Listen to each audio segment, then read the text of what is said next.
se va a plantear una controversia, una permanente controversia respecto a la figura de Espejo. ¿Es precursor? ¿Tiene validez? Lo que él nos dice, ¿vale todavía hoy? ¿No? Y es una discusión que bien vale la pena afrontarla.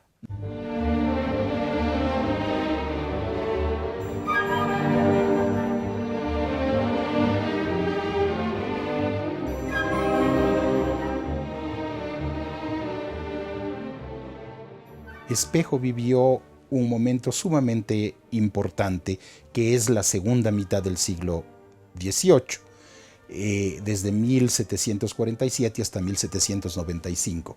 Yo diría que se caracteriza por el influjo de dos factores, uno externo y uno interno. En lo externo, el influjo de la Ilustración, este movimiento de corte racionalista y crítico que va a cuestionar todo el antiguo régimen y va a proponer una revolución, sin pensarlo, una revolución racionalista, democrática, liberal. Y en lo interno, la desintegración de la Audiencia de Quito y la desintegración del espacio peruano, la Audiencia de Quito específicamente, que se va separando, o los intereses de sus 4 regiones principales se van diferenciando, y estos dos factores, el intelectual de origen foráneo y el socioeconómico interno, van a cuestionar a Espejo y a toda su generación, y en último término, la vida, el pensamiento de Espejo va a explicarse cuando trata de dar algunas respuestas frente a estos estímulos que le planteaba la vida. A pesar de su vida conflictiva y azarosa, Espejo se destacó en diversos ámbitos de la vida intelectual de la época. Estudió todas las carreras universitarias existentes en su tiempo, llegando a ser abogado y médico de profesión activa. A partir de 1779, año de su irrupción en la vida pública, su producción intelectual casi no tendría pausas, fruto de lo cual es una importante colección de trabajos, entre los que se destacan El Nuevo Luciano de Quito, Reflexiones sobre las viruelas, Memoria sobre el corte de quinas y Defensa de los curas de Riobamba. Fue una figura emblemática, de alto relieve, una cumbre nevada en América Latina. En esa época, Quito dispone de un gran acervo de bibliotecas. Quito vivió entonces muy actualizado y el pensamiento que generó en esa época era de punta. He tratado de resaltar en los últimos años esa gran capacidad de Eugenio Espejo para responder a los problemas que vivía la audiencia. O sea, es la situación de la audiencia, son las dificultades, son las aspiraciones, son las metas que debería tener la audiencia, son sus problemas los que van generando una gran reflexión en él, una capacidad para analizar lo sorprendente. Volvamos al tema de las viruelas. Entonces usted tiene allí uno de los mejores estudios de la medicina de la época, en que él va contrastando cómo funciona en el tratamiento de esta enfermedad la medicina antigua, y dice, este no es el camino. Entonces yo diría que en medicina hubo una gran investigación, pero igual él se pone a pensar en cómo va el sistema productivo. ¿Qué produce la audiencia? ¿Qué produce en Imbabura? ¿Qué produce en Chimborazo? ¿Cómo van las exportaciones nuestras? ¿Cómo va el ganado? ¿Cómo van las ovejas? Va examinando todo el sistema de comercio. Y ese análisis minucioso, técnico de la economía de la audiencia de Quito va a generar sus reflexiones que constan ya en alguna de las obras, por ejemplo. Va a examinar qué sucede con el mundo indígena.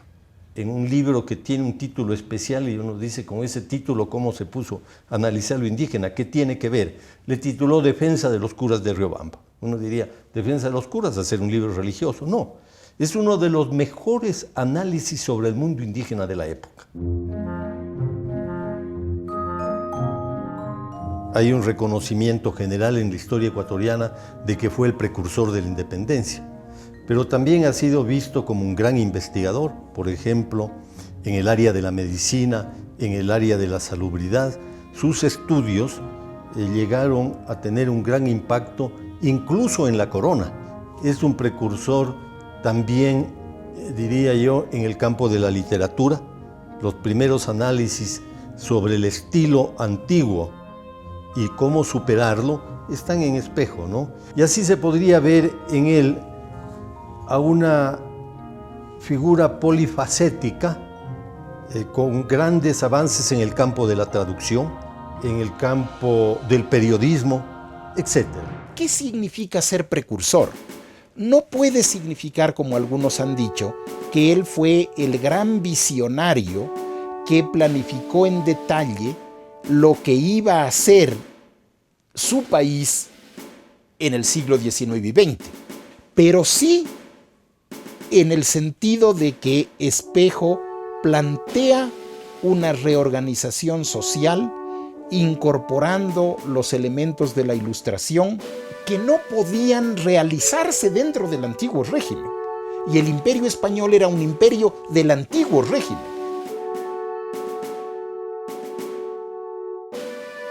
Entendiendo así que la nacionalidad es un estado de conciencia, y es un estado de conciencia colectivo, entonces se puede perfectamente decir que Espejo, como Pedro Vicente Maldonado, como Juan de Velasco, es uno de los grandes creadores de la nacionalidad, en cuanto que pone las bases intelectuales de lo que va a llegar a ser el Ecuador. Y por supuesto, sobre las cuales todos vamos aportando, porque la nacionalidad ecuatoriana tampoco es algo definido y acabado. La vamos construyendo todas las generaciones de ecuatorianos que vivimos y participamos en ese empeño de construir un Ecuador mejor.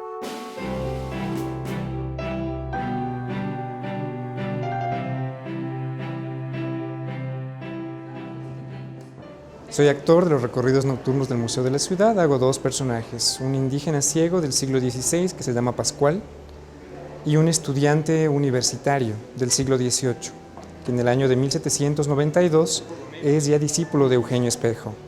Y el papel consiste en un diálogo en donde este estudiante le cuenta de sus ideas a su madre. Y es interesante el conflicto que se da entre los dos, las ideas surgidas a partir de este espíritu ilustrado, ¿no?, libertario que se va fraguando a lo largo de todo el siglo, de parte del estudiante, y el statu quo. Las enfermedades, querido hijo, son un castigo divino puesto por Dios para esta ciudad impía. Ay, mamá, Dios no tiene que ver con las epidemias. Es la contaminación del ambiente, debido al poco cuidado sanitario de los quiteños. Representar a un estudiante que estuvo tan cercano a él realmente es muy vivencial y es la experiencia que se le entrega a los visitantes que llegan. Una cosa es leer sus libros, pero otra es verlo dramatizado y saber que esas ideas en su tiempo y en su momento empezaron a ser trascendentes, empezaron a ser ideas de ruptura completamente innovadoras, ideas que en el futuro serían recordadas. No permitas que el bibliotecario ese siga metiéndote cosas en la cabeza. Ya verás que después de un tiempo nadie se acordará ni de su nombre. A propósito, hijo, ¿cómo se llama el mestizo soliviantado? Eugenio de Santa Cruz y Espejo. ¡Y Espejo!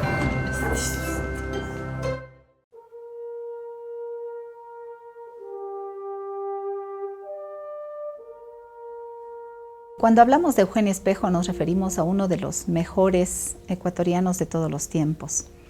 Su importancia realmente radica en su vida de servicio hacia los demás y en esa vehemencia que puso a lo largo también de su trayectoria con relación a la injusticia, con relación a la búsqueda de la libertad, del bien común.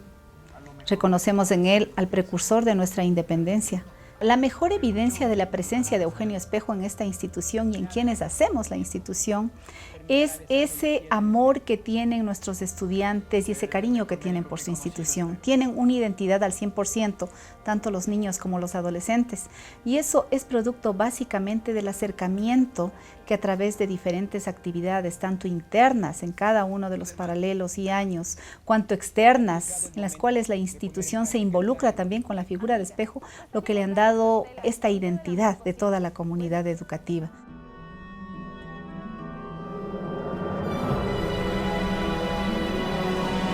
Al amparo de la cruz, sed libres. Al amparo de la cruz, conseguir la libertad y la gloria. Uno de los momentos más prominentes de la vida de Espejo fue su vinculación con la Sociedad Patriótica de Amigos del País de Quito, en la cual fue secretario desde su inauguración en 1791. En esa posición dirigió y redactó casi por completo los 7 números de Primicias de la Cultura de Quito, primer periódico quiteño en donde se expresaron de manera cabal y abierta todas las aspiraciones, objetivos e ideales de la cultura ilustrada, tal como se manifestó en la Real Audiencia de Quito. El pensamiento de Espejo va a pedir finalmente una independencia, va a pedir finalmente algo que él probablemente no hubiera querido, que es el rompimiento del Imperio Español, ¿no? Pero que era inevitable. Estudiosos del pensamiento latinoamericano como Menéndez y Pelayo, más de la literatura latinoamericana, lo señalan como el primer crítico en la Audiencia de Quito, entendiendo la crítica, pensamiento ilustrado, capacidad de análisis, capacidad de crítica, como el primero de gran renombre a nivel de América Latina a Eugenio Espejo. Tenemos una deuda pendiente con él, en la medida en que a veces se habla mucho de Espejo, se lo cita mucho, y a veces conocemos poco acerca de qué es lo que hizo, qué es lo que dijo, cómo pensó, qué es lo que plasmó en sus ideas, cuál fue la gestión que realizó. Espejo me parece un hombre difícil. Fue un hombre difícil en su momento.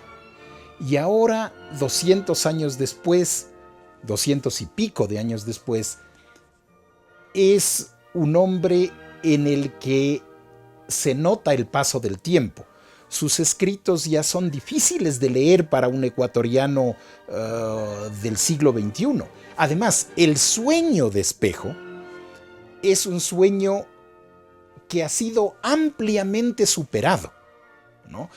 Porque la revolución de la cual él fue parte, que es la revolución ilustrada, racionalista, nacionalista, liberal, está ya en las postrimerías. Estamos procurando soñar un nuevo país, bien distinto. No hay cómo ser fiel a Espejo endiosando a Espejo, inmovilizando a Espejo, diciendo que el Ecuador soñado por Espejo es el país que debemos construir. En ese sentido, creo que corresponde al Ecuador y a la actual generación de jóvenes y de intelectuales y de patriotas ecuatorianos superar a Espejo. Espejo pide ser superado. Como reconocimiento a la influencia de su figura en la creación de una identidad nacional, el Instituto Nacional de Patrimonio Cultural ha promovido la Declaración Oficial del Pensamiento y la obra de Eugenio Espejo como Patrimonio Cultural del Ecuador, homenaje con el que quiere resaltar su trascendencia histórica y su presencia perdurable en nuestra cultura. Perfectamente justa. Si realmente esta declaratoria lleva un proceso posterior, que es el de tomar conciencia, de sensibilizar a la gente y de hacerla sentir más orgullosa de ser ecuatoriano, vale la pena. Si es que es una declaración en un papel que alguien la firma y se la imprime en papel muy elegante, no creo que ganamos mucho. El problema es, en esto como en muchas cosas, junto a la declaratoria debería estar cuántos son los recursos que se ponen para hacer las acciones que se juzguen convenientes, para que esta herencia que tienen los ecuatorianos se transforme en un legado histórico. Está muy bien y tiene mi más entusiasta apoyo este esfuerzo por hacer ver a los ecuatorianos que la figura de Espejo, la memoria de Espejo, las enseñanzas de Espejo forman parte del patrimonio cultural ecuatoriano. No para quedarnos inmóvilmente o de una manera